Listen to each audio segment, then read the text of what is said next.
You did what you've always done. I do. I've always done this. The way it works is I say stuff that is the wrong thing to say. I hear the resistance to it, and then I work with it and work with it. And it takes a few shows for it to be a safe bit to do. But there's a few audiences that and that audience actually didn't mind it, but it's not for regular consumption. It's like watching somebody practice piano and going like he sucks or it's not, it wasn't supposed to.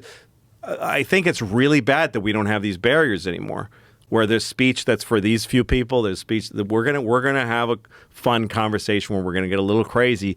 It's not for the whole world to see. Well, what was infuriating to me was people that know that. They know what you're saying. Yeah. And they went after you.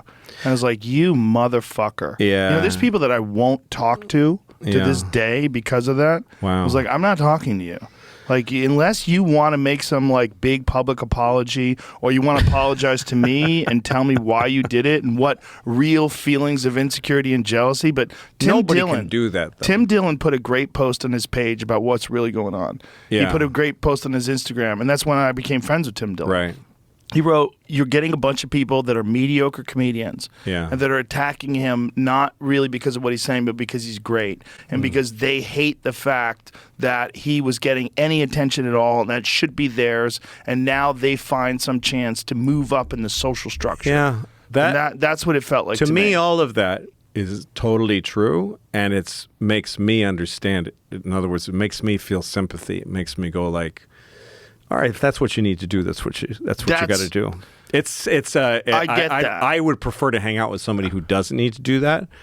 Elevate your bath time with Witch Fizz. Use code FRESH for 20% off. Witch Fizz, natural, rejuvenating bath bombs. But I get it. And I can't be around them because I understand you can do that again. You could do that again. Sure. It's like having a snake in the room. Like, you can have a snake in the room as long as you keep the lights on. Aside from my shit, the thing that was a drag to me about comedy in the last few years was any comedian who's out in the world saying that comedian shouldn't be saying these things. Yeah. That's a traitor to comedy. Well, they always suck. They're not a real comedian. None of them are good. They've learned some tricks so they can seem good, and they might have a big audience, but they don't love this. Right. And that's a fucked up thing to do. It's a fucked up thing to do, and it's always coming from a place of jealousy. Yes, and also it's always happening to somebody who's already deeply besieged, somebody who's already the whole world. Of course. When you see the whole world coming down on somebody for something they said, and then you go, I'm going to say the same thing. Exactly. That's about you. That has nothing to do with how you really feel about what they said. It has nothing to do. It's just that you want to be heard in your circle saying it also because you see that you can get a little something from it.